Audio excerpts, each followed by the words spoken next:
Assalamualaikum warahmatullahi wabarakatuh. Innal hamdalillah nahmaduhu wa nasta'inuhu wa nastaghfiruh wa na'udzu billahi min shururi anfusina wa min sayyiati a'malina. Man yahdihillahu fala mudilla lahu wa man yudlil fala hadiya lahu. Asyhadu an la ilaha illallah wahdahu la syarika lah wa asyhadu anna Muhammadan abduhu wa rasuluhu wa ba'd. Terakhir tentang ucapan Umar bahwa hari ini tidak ada alasan seseorang tidak melakukan sesuatu karena tidak tahu kalau itu wajib, atau sebaliknya lakukan sesuatu tidak tahu kalau itu haram, lalu dia beralasan, ya Allah saya belum tahu. Kata Umar, nggak bisa. Tentu Umar mengatakan di zaman beliau di Madinah, di zaman beliau di Madinah ada orang tidak pakai jilbab misalnya, alasan Allah saya nggak tahu kalau jilbab itu wajib, ya mustahil, mengada-ada ya. Bahkan sekarang ada seorang wanita lahir di Mekah atau Madinah, meninggal di Mekah atau Madinah, lalu tidak pakai jilbab. Lalu ketika ditanya oleh Allah, kenapa engkau tidak pakai jilbab, dijawab, ya Allah aku nggak tahu kalau itu wajib. Ini mustahil ya. Kecuali seorang muslim yang hidup di Jepang misalnya, dia lahir di Jepang, dia masuk Islam lewat internet misalnya ya, atau seorang muslim di negeri kita ini di tahun 1910 misalnya, atau 1800 mungkin di Jakarta ini ya. Bahkan beberapa puluh tahun yang lalu banyak muslimah yang belum tahu, dikiranya kalau pakai jilbab itu sudah harus hafal Al-Quran misalnya, harus lulusan pesantren misalnya. Jadi kalau orang awam nggak wajib pakai jilbab, ya ini kan subhan, mungkin, sangat mungkin ya. Kalau di Madinah, di Mekah, apalagi di zaman Umar, ya tidak mungkin. Nah, maka tegaklah hujjah para imam bahwa orang belum kedatangan dalil, lalu dia tidak melakukan kewajiban, karena dia nggak,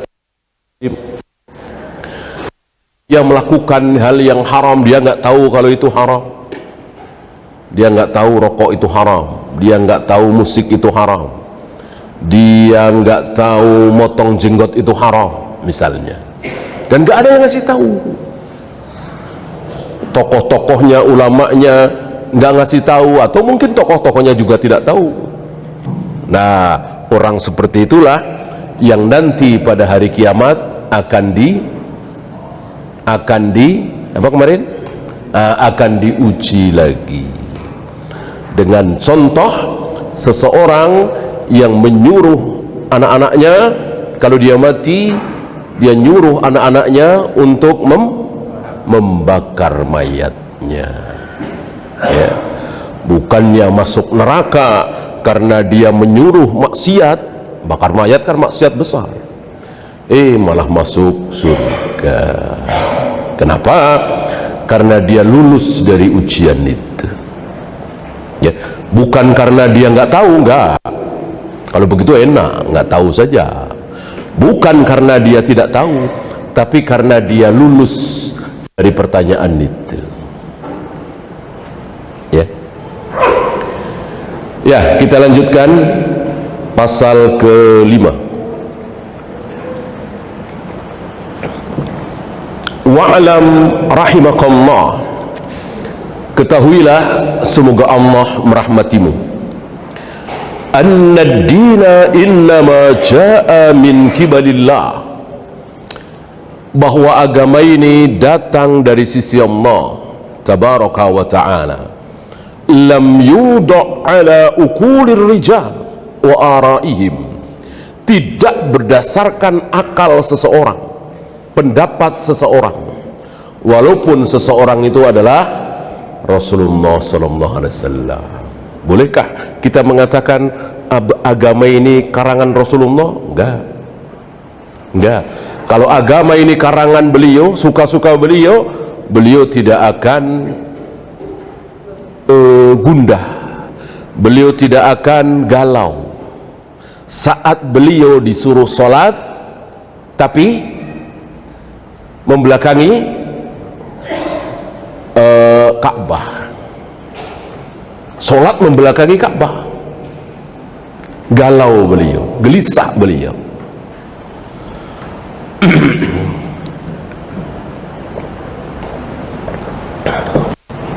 Dan itu terjadi di Madinah. Kalau di Mekah kan tidak gitu. Walaupun di Mekah Rasul dan para sahabat kalau sholat, kan sebelum Isra Mi'raj sudah ada sholat apa belum? Sebelum Isra Mi'raj sudah ada sholat belum? Sudah. Sholat apa? 2 rakaat, 2 rakaat, 2 rakaat, 2 rakaat, 2 rakaat. Belum ada subuh, belum ada zuhur, belum ada isya, adanya 2 rakaat, 2 rakaat, 2 rakaat. Sepertinya tidak terikat dengan waktu, kapanpun gitu. Kemana sholat menghadap? Ke Masjidil Aqsa, sama ke Masjidil Aqsa. Termasuk ketika Isra Mi'raj, kan Isra Mi'raj terjadi di Mekah apa di Madinah? Di Mekah kan. Isra Mi'raj kan Nabi masih di Mekah beberapa bulan sebelum hijrah. Berarti ketika di Mekah itu beberapa bulan sebelum hijrah, akhirnya ada sholat subuh, duhur, asar, maghrib, isya gitu. Menghadap kemana? Menghadap ke Masjidil Aqsa. Tapi Nabi tidak galau, Nabi tidak, karena tidak harus membelakangi Ka'bah. Apa? Karena kan beliau di sekitar Ka'bah, menghadap Masjidil Aqsa sekaligus menghadap Ka'bah. Bisa apa tidak? Bisa sekali, gampang sekali. Ya seperti antum ketika ada di pelataran Ka'bah, antum sholat menghadap Ka'bah sekaligus menghadap Indonesia, bisa? Bisa. Ka'bah sekaligus menghadap ke Eropa, bisa? Bisa. Menghadap Ka'bah sekaligus menghadap barat ke timur, mudah.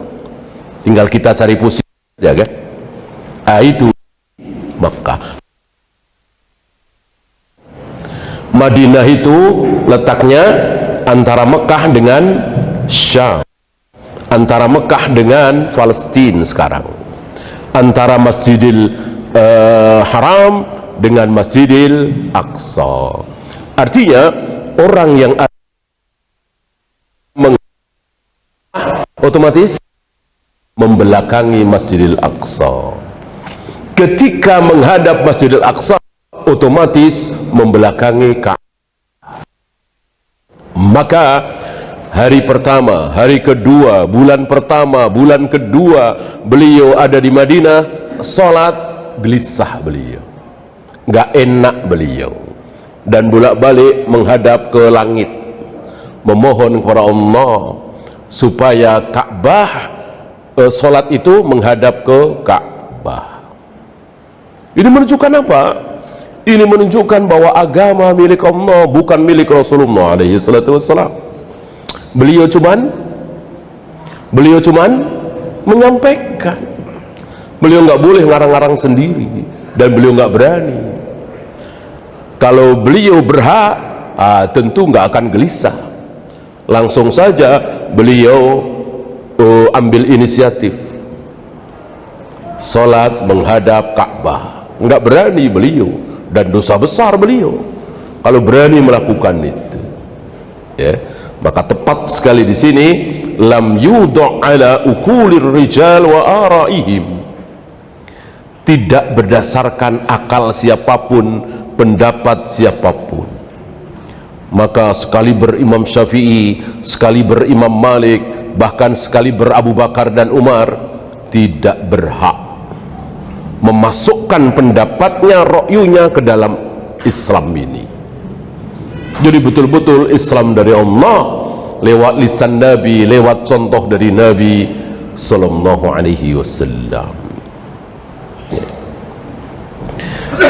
Wa ilmuhu indallah, maka ilmu agama ini ada di sisi Allah. Wa inda rasulihi, di sisi Rasul, maksudnya beliau penyampai.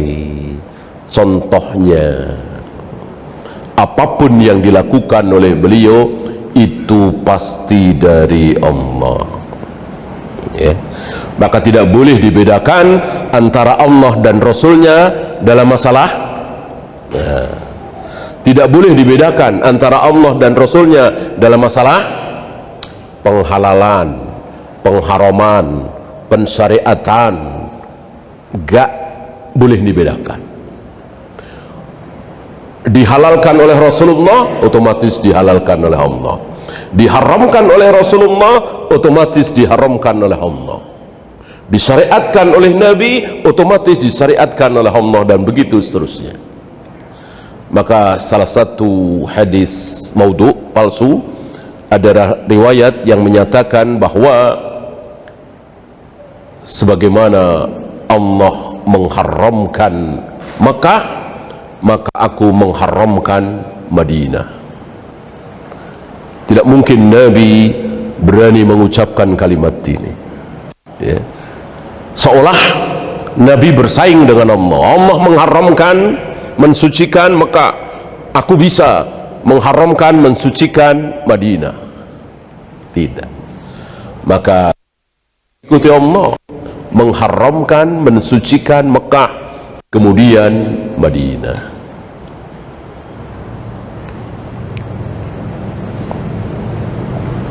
Dan itu ada sekelilingnya, Mekah sekelilingnya, kan. Maka ada istilah Yalamlam, ada istilah Qarnul Manazil, ada istilah Juhfah, itu batas-batasnya. Madinah pun begitu. Beda dengan, jadi Masjidil Haram terus sekian kilo ke barat, sekian kilo ke timur, sekian kilo ke utara, ke selatan. Begitu pula Masjid Nabawi, sekian kilo ke barat, sekian kilo ke timur, sekian kilo ke utara, ke selatan. Beda dengan Masjidil Aqsa. Adapun Masjidil Aqsa hanya di masjid itu, ya, tidak sekian kilo ke barat, sekian kilo ke timur. Jadi betul-betul di dalam masjidnya itu. Ketika Masjidil Aqsa penuh sesak, dirasa perlu perluasan, ya meluas gitu. Karena tidak ada larangan, kan, memperluas masjid, ya. Jadi ini sedikit perbedaan antara Masjidil Haram, Masjid Nabawi dengan Masjidil Aqsa. Ada persamaannya, ada perbedaannya.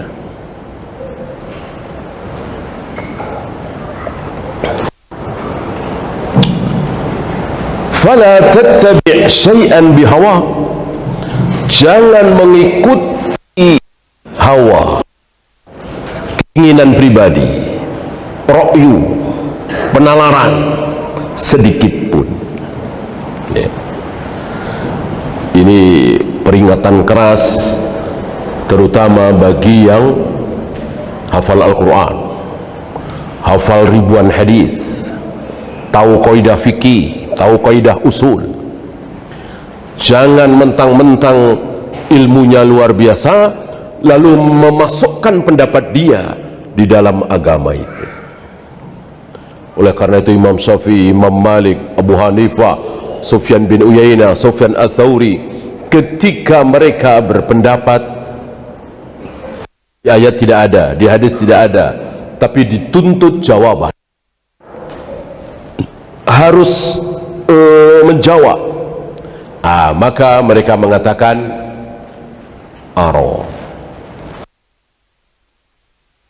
ro'aitu, ro'aina, itu menurut aku, sepanjang pengetahuanku, berdasarkan ro'yuku, gitu.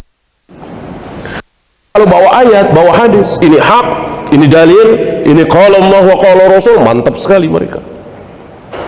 Dan marah kalau ada yang menolak. Tapi kalau pendapat, tidak. Gak ada imam madhab marah kepada seseorang yang tidak mau mengikuti pendapatnya. Gak ada. Gak ada. Ya. Gak ada mereka yang marah, tersinggung gara-gara madhabnya tidak dipakai. Bahkan Imam Malik kan pernah ditawari, bukan ditawari ya,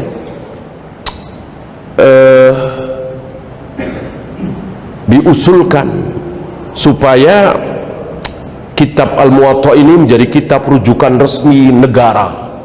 Beliau nggak mau, beliau menolak ya. Inilah para ulama tidak mau ada pemikirannya, logikanya, pendapatnya kemudian dijadikan pendapat resmi, dibela, nggak mau. Yang harus menjadi pendapat resmi negara, harus dibela, kalau perlu perang, pertumpahan darah, ayat, hadis, qala Allah wa qala Rasul. Kalau perlu perang, ya, mempertahankan ayat, mempertahankan hadis.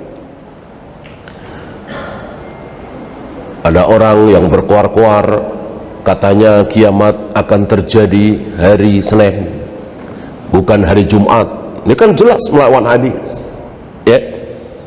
Kalau perlu diperangi, perangi. Kalau nggak mau tobat ya. Inilah para ulama, jadi menjunjung tinggi qala Allah wa qala Rasul, tidak mengibarkan pendapatnya, madhabnya, ro'yunya. Nggak ada ulama seperti itu ya.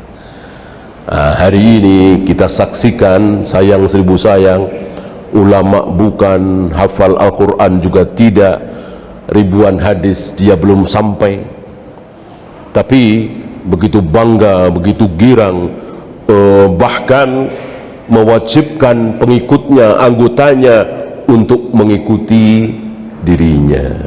Sifat-sifat firqah seperti itu. Sifat-sifat firqah seperti itu. Firqah itu dari ujung ke ujung, dari paling tinggi sampai paling bawah sama. Itu ciri-ciri firqah. Kalau beda apa? Ya. Gurunya. Nah, ini ada murid satu beda dengan gurunya. Ini firqah ya. Kok ada murid satu beda, maka siap-siap bikin firqah baru. Siap-siap bikin firqah baru. Kaidahnya begitu. Firqatin tatafarraq. Setiap firqah akan berfirqah-firqah. Setiap aliran sesat akan terpecah lagi, muncul lagi. Beda dengan Ahlus Sunnah. Guru dengan murid beda, nggak masalah. Berapa kali Imam Ahmad berbeda dengan gurunya Imam Syafi'i? Berapa kali Syekh Ali Hasan berbeda pendapat dengan gurunya Syekh Albani? Nggak masalah ya.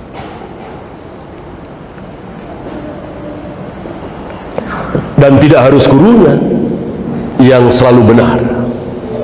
Kadang gurunya benar, kadang salah. Kadang muridnya salah, kadang benar ya.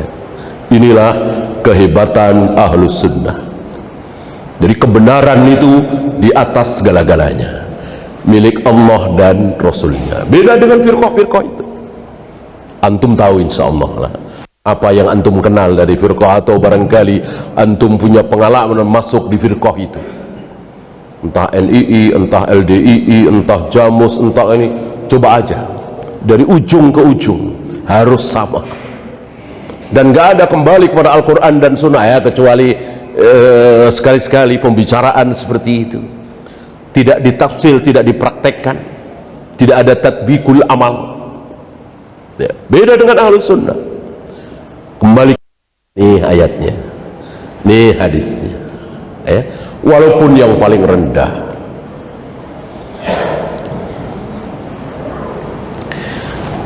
fatamraqa minad dini fatakhruja minal Islam. Kalau sampai engkau mengikuti hawa nafsumu, keinginanmu, pendapatmu, ra'yumu, maka engkau akan keluar dari agama ini, keluar dari Islam ini ya. Maka ada istilah murukuddin, murukul Islam, lepas kama yamrukus sahmu minar ramiyah, sebagaimana lepasnya, melesatnya anak panah dari busurnya. Ini istilah Nabi sallallahu alaihi wasallam. Itu aliran sesat pertama. Kenapa? Karena dengan hawa nafsunya, karena dengan logikanya, nggak mau pakai dalil, nggak puas dengan dalil.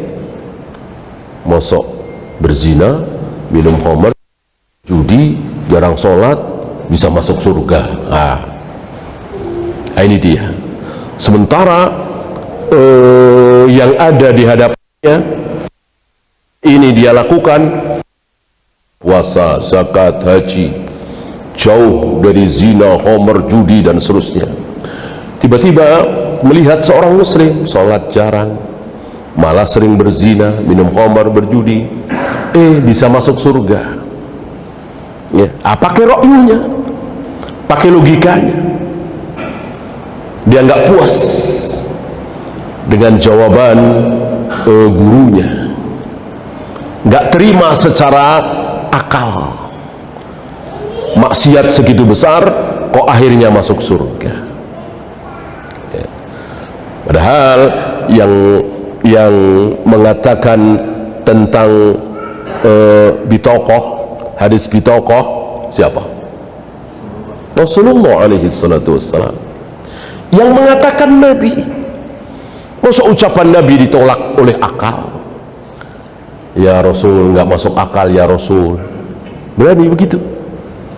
Ya Rasul, nggak masuk akal. Masa berzina, minum khamr, berjudi bisa masuk surga? Nggak masuk akal ya Rasul. Sementara Nabi yang mengatakan Allah Maha Pengampun selagi belum berbuat syirik ya. Banyak yang seperti itu kan, seperti menentukan satu Ramadan, satu Syawal, 10 Dzulhijjah dengan hisab, ya. Sementara Nabi mengatakan kalau mendung genapkan bulan itu 30 hari. Kalau mendung genapkan bulan itu 30 hari. Nah, hari ini ada yang mengatakan dengan lisanul hal, bukan dengan lisan yang di sini, nggak kedengeran suaranya. Tapi secara otomatis mereka mengatakan, ya Rasul, mendung nggak mendung kami sudah tahu. Gitu. Walaupun suara ini nggak kedengeran, tapi otomatis mendung nggak mendung kami sudah tahu ya Rasul, bahwa satu Syawal nanti jatuh di hari Rabu misalnya. Jangankan Ramadan Syawal tahun ini ya Rasul, Ramadan tahun 2030 kami sudah tahu ya Rasul. Nggak ada hubungannya dengan mendung ya Rasul. Apa nggak kurang ajar itu sama Rasul ya? Nah, cuman ucapan itu nggak keluar, tapi kenyataan seperti itu. Para ulama menyebut sebagai lisanul hal gitu. Ya sama dengan orang yang merayakan maulid Nabi, tidak keluar dari mulutnya ucapan itu, tetapi secara lisanul hal, ya Rasul, kami lebih tahu daripada sahabat-sahabatmu cara mencintai engkau, cara memuliakan engkau, cara kami membela engkau ya Rasul, yaitu dengan cara merayakan. Para sahabat kan tidak ada satu seolah mereka mengatakan seperti itu kan, tentu mereka bangga kan merayakan maulid Nabi, tentu dengan penuh kebanggaan. Beda dengan pelacur, pemabuk, tidak dengan penuh kebanggaan, yang ada penuh kehinaan. Mereka melacur, mereka mabuk, tentu ngumpet-ngumpet, tidak bangga. Beda dengan yang merayakan maulid Nabi, merasa benar, merasa lebih benar, merasa lebih pintar daripada sahabat, bahkan dari Nabi sendiri. Orang Nabi nggak merayakan kok, dia merayakan. Tentulah merasa lebih pintar dari Nabi Sallallahu Alaihi Wasallam.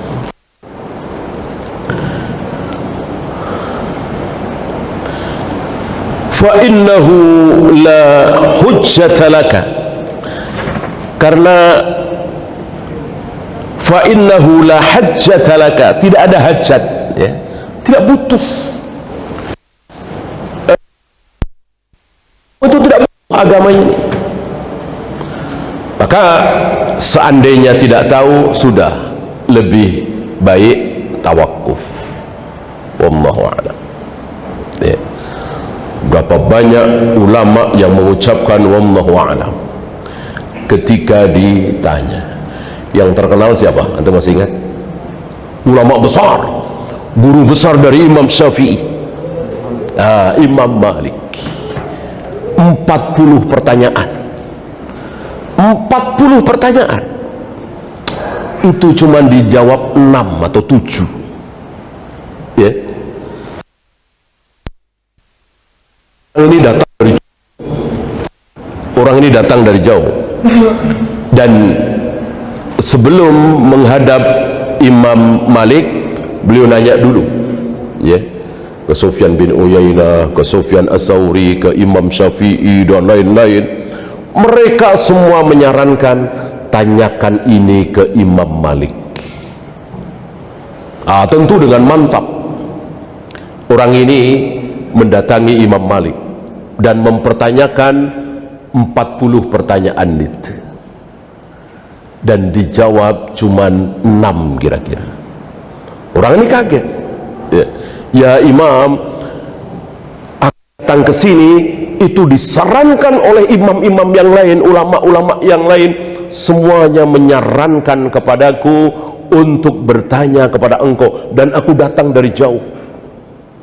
Engkau cuma jawab 6, ya Imam. Kata Imam Malik, iya, aku bisanya cuma itu, selebihnya aku nggak tahu, yang 34 aku nggak tahu, aku cuma tahu yang 6, ya.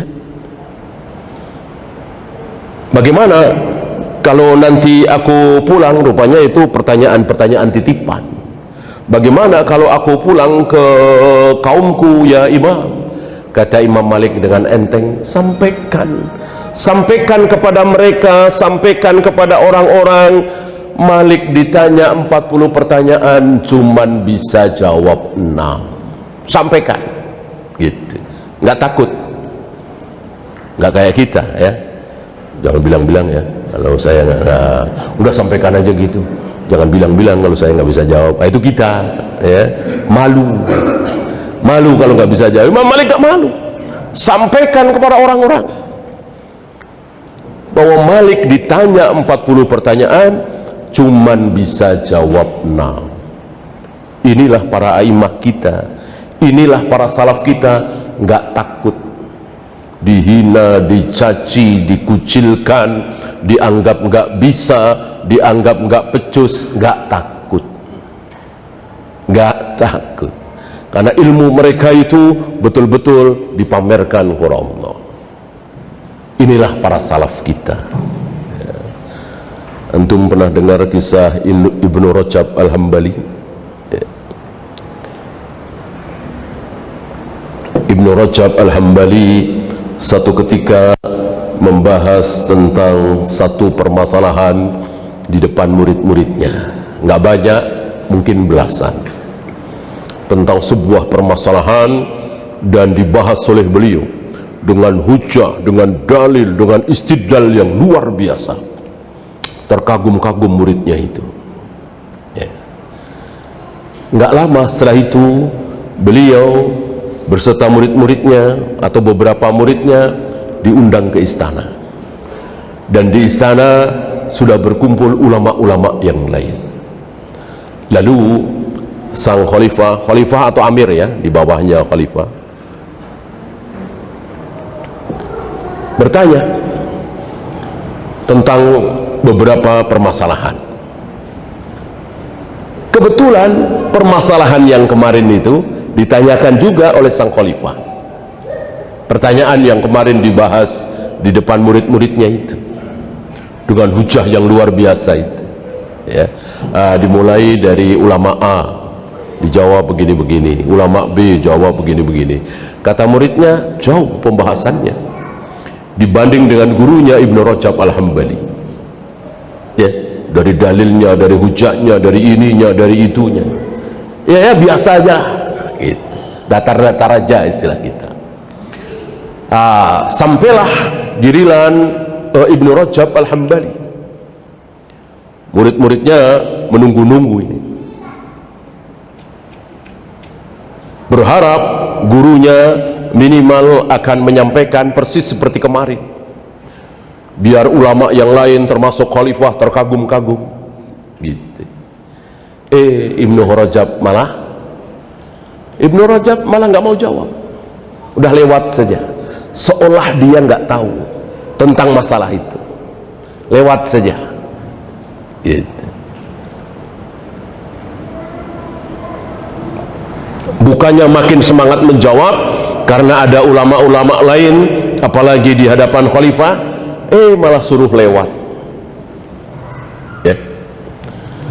Selesai majelis itu, pulang, murid-muridnya bertanya, ya Syekh, kenapa anda nggak jawab dengan jawaban yang kemarin itu, ya, agar mereka tahu bagaimana jawabanmu, kenapa engkau malah diam?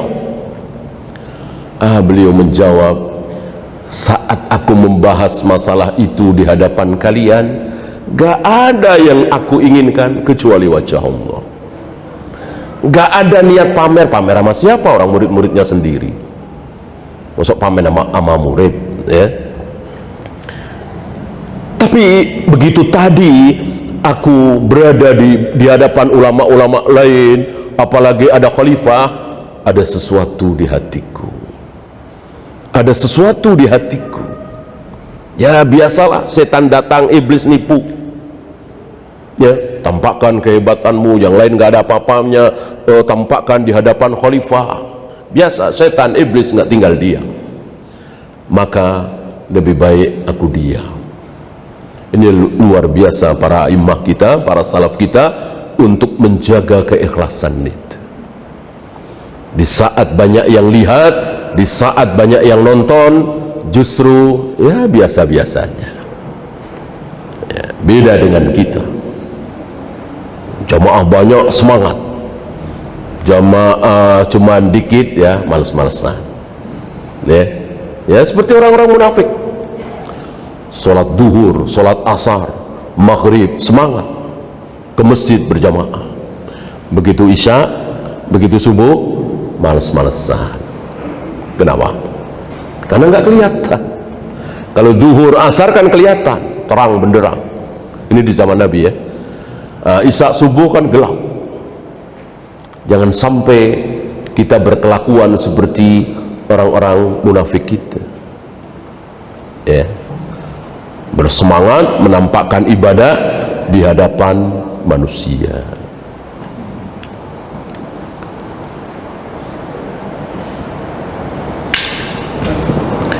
Faqad bayyana Rasulullah sallallahu alaihi wasallam li ummatihi as-sunnah. Karena Rasulullah alaihi salatu wasallam telah menjelaskan as-sunnah ini kepada umatnya. Apa sih yang belum diterangkan oleh Nabi? Apa sih? Dari mulai wudhu, tayamum, sholat, tawaf, sa'i, melempar jumrah, tentang jihad, tentang khilafah, bahkan tentang tata cara buang air. Lihat, sesuatu yang sangat sangat privasi sendiri-sendiri, ya, diajarkan tata cara buang air. Mana ada agama lain yang mengajarkan tata cara buang air? Islam luar biasa. Gak ada yang belum diterangkan di dalam Islam. Ma farratna fil kitabi min syai'. Tidak kami tinggalkan sedikit pun di dalam Alkitab ini. Maksudnya Alkitab, Al-Quran dan Sunnah. Kalau tidak diterangkan, ya berarti memang gak perlu. Gitu. Kalau tidak diterangkan oleh Allah dan Rasulnya di dalam Al-Quran dan Sunnah, berarti yang memang nggak perlu. Jangan dibahas, jangan dikorek-korek. Allah tidak pernah lupa. Allah tidak pernah lupa. Ya.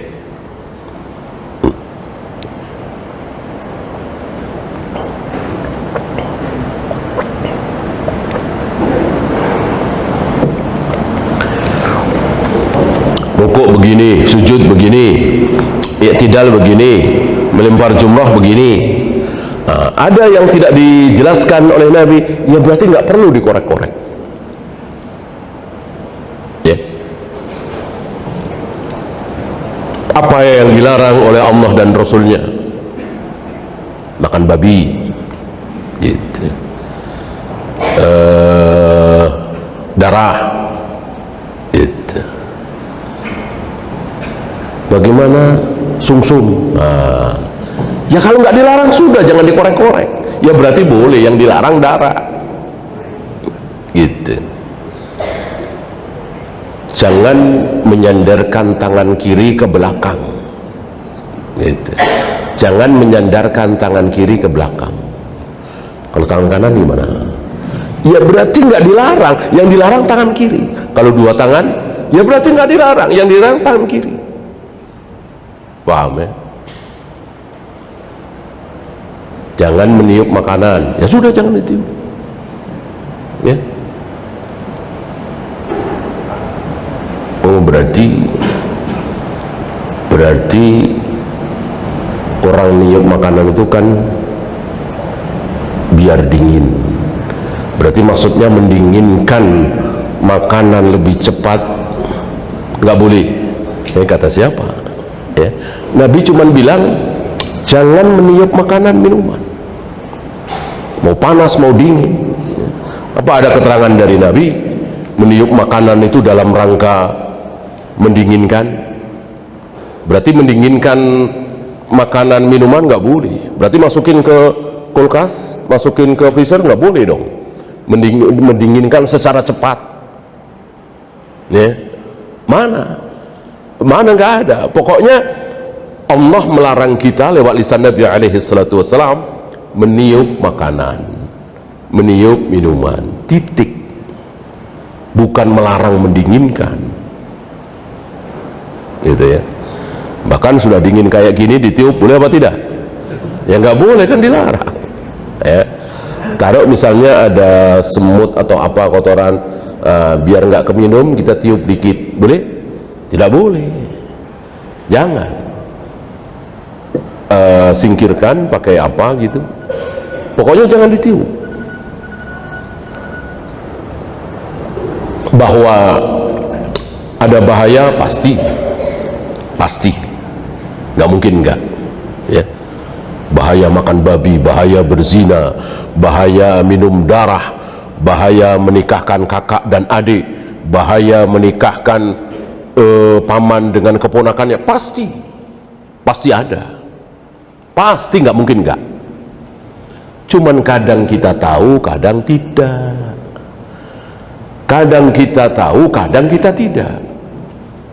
Dan itu bukan urusan kita. Yang penting kita taat. Ya. Berapa banyak manfaat-manfaat dari ketaatan kita nggak tahu. Ya, manfaat melempar jumroh pasti ada. Manfaat mencium Hajar Aswad pasti, cuman kita nggak tahu apa. Dirahasiakan oleh Allah. Ya. Manfaat puasa tidak begitu rahasia lah. Orang tahulah manfaat puasa. Apalagi manfaat zakat, manfaat sedekah, jelas itu. Tidak dirahasiakan. Manfaat cari nafkah kan diperintahkan oleh Allah dan Rasulnya. Manfaat nikah, manfaat birrul walidain tidak dirahasiakan. Tapi manfaat bermalam di Mina, bermalam di Muzdalifah, manfaatnya apa? Dirahasiakan. Manfaat tayamum, ya. Mudarat malah iya, mengotori wajah dengan debu, ya. Kan banyak dari kita yang alergi debu kan.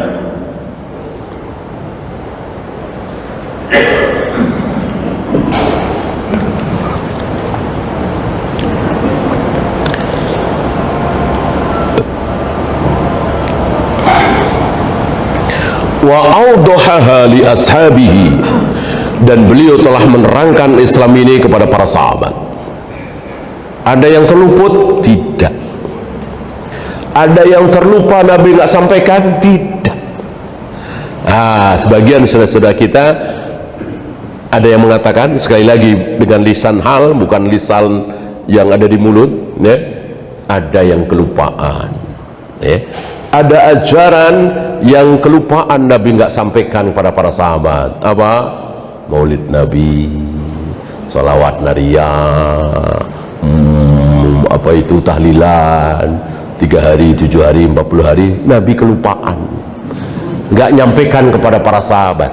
Gila ya kan? Walaupun mereka nggak ngomong seperti itu, lisanul hal. Orang mereka bilang baik, mosok baik Nabi nggak setuju, pasti Nabi setuju lah. Nah, cuman kelupaan, terlanjur wafat, ya. Berarti Allah maha lupa, ya. Nah, ini jangan sampai kita melakukan bid'ah.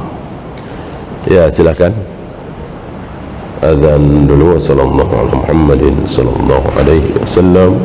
Wa akhiru da'wana alhamdulillahi rabbil alamin.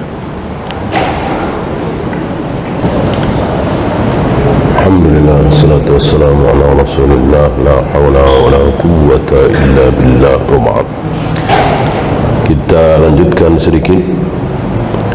Wa awdahaha li ashabihi, dan Nabi telah menjelaskan Islam ini kepada para sahabatnya. Adakah yang terluput? Tidak ada. Dari alif sampai ya istilahnya, tidak ada yang terluput. Hanya kita saja yang nggak tahu. Hanya kita yang tidak tahu. Kan 23 tahun sudah cukup waktu. 23 tahun bagi Nabi untuk menjelaskan Islam ini dari Allah kepada umatnya, diawali dengan para sahabat. Sekali lagi, tidak ada yang terluput. Wahum al-jamaah, dan para sahabat beliau itulah al-jamaah. Jadi kalau mau mengaku ahlu sunnah wal jamaah, harus tahu bagaimana manhaj para sahabat, harus sama dengan para sahabat. Karena tidak ada satupun sahabat yang berbuat bid'ah, tidak ada satupun sahabat yang berbuat syirik, tidak ada satupun sahabat yang meninggalkan kewajiban, tidak ada satupun sahabat yang berbuat maksiat. Nah, ini salah. Karena ada sahabat berbuat maksiat, ada. Yang tidak ada pada diri sahabat, 3. Yang tidak mungkin, yang tidak ada, yang belum pernah dilakukan oleh para sahabat. 3 kesalahan. 1, syirik. Tidak ada satupun sahabat yang berbuat syirik. Tidak ada satupun sahabat yang mendatangi kuburan keramat misalnya, bermain jimat misalnya, percaya dengan dukun misalnya, percaya dengan hari-hari, hitungan-hitungan, nggak ada. Nggak ada yang percaya, satupun sahabat. Yang kedua, bid'ah. Tidak ada satupun sahabat yang berbuat bid'ah. Tidak ada sahabat melakukan sholat misalnya, saum misalnya, yang tidak pernah dicontohkan oleh Nabi SAW. Bukan berarti tidak ada sahabat yang keliru dalam melaksanakan Islam. Ada, cuman kan langsung dibetulkan gitu. Seperti kekeliruan Aisyah misalnya dalam masalah sutroh sholat, kekeliruan Ibnu Umar misalnya dalam masalah mandi junub, tapi kan langsung diluruskan gitu. Kalau toh sudah wafat seperti Abu Bakar dan Umar terlanjur berfatwa tidak ada haji tamattu, tidak ada yang mengikuti, tidak ada yang mengikuti gitu. Berbeda dengan musolli misalnya, nawaitu misalnya, muludan misalnya, kan diikuti oleh jutaan manusia dan dibela. Sahabat tidak ada seperti itu. Satu lagi, tidak ada sahabat yang meninggalkan sholat, meninggalkan saum, meninggalkan kewajiban, tidak ada. Ya. Cuman tiga itu. Adapun yang berzina ada, ma'iz kan, mencuri ada, minum khamr ada, yang dicambuk oleh Umar kan, bahkan mengkhianati Nabi ada, Latif bin Abi Balto'ah. Cuman jumlahnya istilah kita bisa dihitung dengan jari, bahkan satu jari tangan kita. Ya, berzina cuman ma'iz sama perempuan Komediah itu yang akhirnya dirajam itu. Ya. Beda dengan masyarakat kita, tidak bisa dihitung. Kaum muslimin ya, kita nggak bahas orang kafir.